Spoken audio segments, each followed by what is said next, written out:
Childcare is one of the biggest challenges facing healthcare providers as they try to recruit and retain staff. This week, how one Minnesota hospital took matters into its own hands.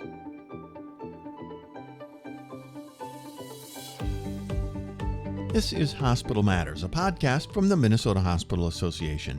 We're having conversations about issues impacting hospitals, health systems, and patient care in Minnesota. I'm Tim Nelson. This week, Minnesota healthcare providers are struggling with workforce shortages, so the hospital in Ely tackled one of their biggest obstacles in-house, literally.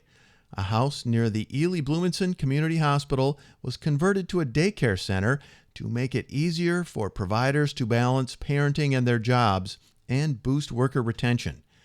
Even the hospital's CEO lends a hand, getting her childcare license to fill in when needed.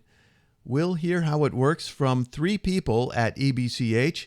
They are Erin Manning, Nursing Services Assistant and Epic Support. Two of her 5 children are at EBCH Childcare. Also, registered nurse Emily Lakner, whose 5-year-old daughter is a regular there. I started our conversation with a little background from CEO Patti Banks. In Ely, what we decided to do was look to provide daycare or childcare as a benefit to our team members who might need to use it. We found out that this was a critical need after getting results from our employee engagement surveys and also listening to community members, doing exit interviews with some of our staff who would have to, resign because they didn't have anywhere to bring their children when they needed to come to work. So we had the opportunity to work with a committee internally and with our board of directors, and we decided that we would improve our employee culture and our engagement by putting in childcare for people to use. So, tell me a little bit about how you made room for this and how you came up. It's not free. How did you make it happen? We have a foundation at the hospital, and we also have a very supportive board of directors. We have a supportive community, and we have a great team that works at the hospital. So we did some groupthink and collaboration that we had the opportunity to purchase a home that is located relatively close to the hospital.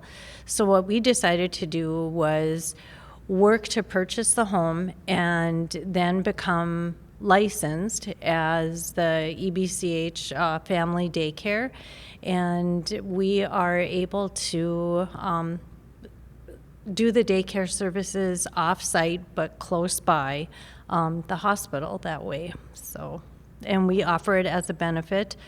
We have a process where if you want to enroll your children in the childcare, you apply, to get your kids into an opening there, and then we work with providing discounted childcare rates, expanded hours. And we work with the employees and do some payroll deductions, or we just try to make it as seamless as possible so that when they're at work, they can feel secure knowing that their children are close by and being taken care of. So Emily, you're a nurse. Obviously, you may have some unusual schedules. You may have some overtime that makes pickup difficult. Tell me a little bit about your family in daycare. So before the hospital put up their EBCH, we use a home daycare center. So she didn't make the switch, but I utilize our hospital as needed. So when the other daycares close, I'm able to drop in. Having that backup's a big deal for parents. So it's a huge deal because then I messaged our daycare and I'm like, hey, can I drop in my child? And then it just works out. And then the timing wise too, with them later opening, my spouse picks up my child, and it really is helpful for those last minute things. So have you struggled with that in the past? I know, when our kids were little, Yeah, it so was like, somebody's got to take the day off. Yeah, we've had middle family support. Like both my parents work, his parents work, his mom works 6 out of 7 days a week. Grandparents are out of the picture. So, when something like that happened, one of us had to stay home. So. And Erin, you're a nursing supervisor. Do you see the impact of this opportunity? Does it make a difference for your care teams at ECBH? From the beginning, before we opened our daycare, there was a significant number of call-offs due to lack of childcare, whether it was I had to come in late or another staff member had to come in late, they had to call off for the shift. You definitely saw higher numbers of that before we opened our daycare versus now. It's not uncommon, but the numbers are definitely down in the nursing department alone for call-offs of lack of childcare. And I think us opening our daycare has significantly dropped those numbers. I've been reading a lot about the struggles of childcare. My kids are a little older. Fortunately, we are past that phase in our lives. But for instance, in Duluth, Essentia made a big investment in a childcare center just because they said there was such a demand and so little supply. Aside from the EBCH Childcare Center, how hard is it to find childcare in your community? Are you hearing it a challenge from everybody? Yeah, so there are 3 in-home daycares in Ely. There is also another daycare center that opened kind of simultaneously with ours at the hospital. And those numbers, there's wait lists. I mean, even us opening ours alone, every other facility has a wait list. It's got multiple kids on it that you're just waiting kids to transition out, get to that school age where you don't need daycare. And it's just an ongoing, in our small community too. I live in a neighboring city, so I don't live right in Ely. And it's the same thing. We have people traveling from our city just for daycare in Ely because there is a higher need and more spots. Where I live, there's one daycare, in-home daycare, and you've got a growing population of children that need it. Our area, like Erin said, just across the region, not only in Ely, but in the neighboring communities, we were declared a childcare desert. And so I was involved, and I know some others with the hospital. We were involved with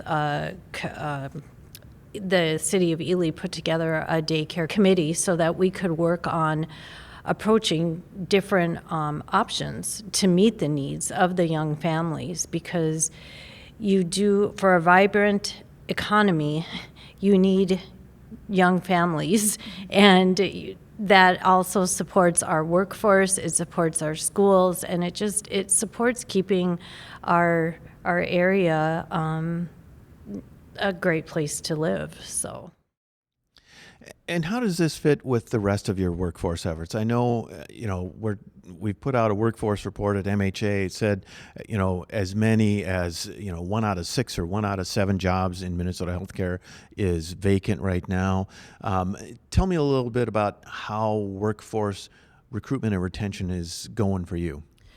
So we started looking at our retention in about 2019 with a goal of course, minimizing our turnover and retaining hard-to-fill positions.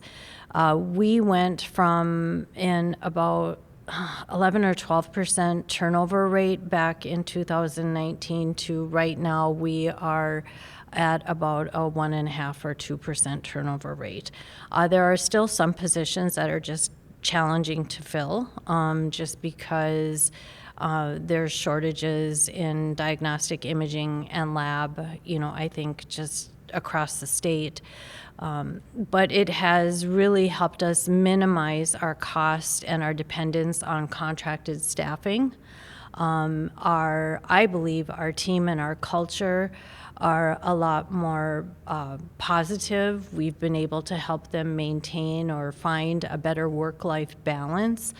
We have just really worked really hard to strengthen our internal culture, because we know we're the ones that are depended on to be there 24/7. So it has helped us minimize all those future costs of contracted services, as well as, like Erin said, overtime, for mandated staffing, needs. So it's been an overall just positive impact for us. And am I wrong? But I've heard that you have had some a personal role in keeping it going. Part of my role is, and part of our licensure is again, because we're 24/7 and where we're located, you always have to have a plan A and a plan B and a plan Z.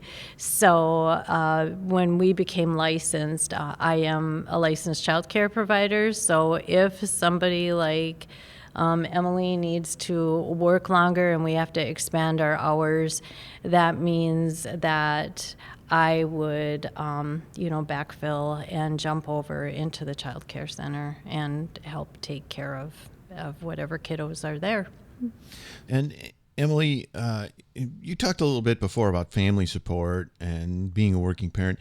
Did child care play a role in your career choices? And are you hearing about similar choices from other parents? I remember right away when I got pregnant, I looked in Ely and I was put on all the wait list, and I was told I wasn't going to be able to find childcare for not even a year.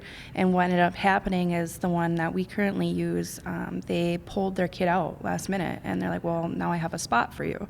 Otherwise, I'm like, how do you work if I didn't have anybody to watch? So I think that just definitely makes a huge impact, as well as, if I want to grow my family, I said I have the support I have with, knowing it's not going to affect my career.